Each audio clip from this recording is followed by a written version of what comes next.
Praise the Lord. கர்த்தருக்கு ஸ்தோத்திரம். இந்த புதிய நாளுக்காக இந்த பிரகாசமான நேரத்திலே உங்களை வாழ்த்துகிறேன், வரவேற்கிறேன். இந்த புதிய நாளுக்கு உண்டான சகல ஆசீர்வாதமும் இயேசுவின் நாமத்திலே இந்த காணொலியை பார்க்கிறவங்க ஒவ்வொருவருக்கும் உண்டாவதாக. நான் 1ஆம் சங்கீதம் 3வது வசனத்தை வாசிக்கும் போது, அவன் நீர்கால்கள் ஓரமாய் நடப்பட்டு தன் காலத்தில் தன் கனியை தந்து இலை உதிராதிருக்கிற மரத்தை போன்றிருப்பான்.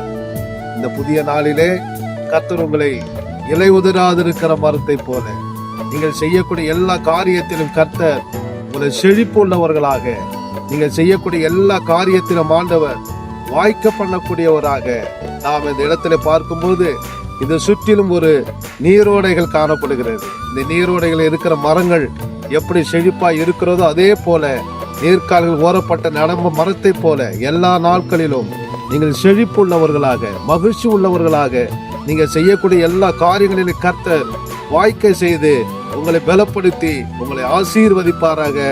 ஆமென். ஜெபிக்கலாம். பரிசுத்தம் உள்ள பிதாவே, இந்த அருமையான நாளுக்காய் ஜெபிக்கிறோம். சொல்லப்பட்ட வார்த்தையின்படியே நீர்க்கால்கள் ஓரமாய் நடப்பட்டவர்களாக, ஆண்டவரை ஆசீர்வதிக்கப்பட்டவர்களாக, செய்கிற எல்லா காரியங்களிலும் ஆண்டவரை செழிப்பு உண்டாகத்தக்கதாக இந்த காணொலியை பார்க்கிற ஒவ்வொருவரும் இயேசுவின் நாமத்தில் ஆசீர்வதிப்பாராக. இயேசுவின் மூலம் ஜெபம் கேளும் நல்ல பிதாவே. ஆமென்.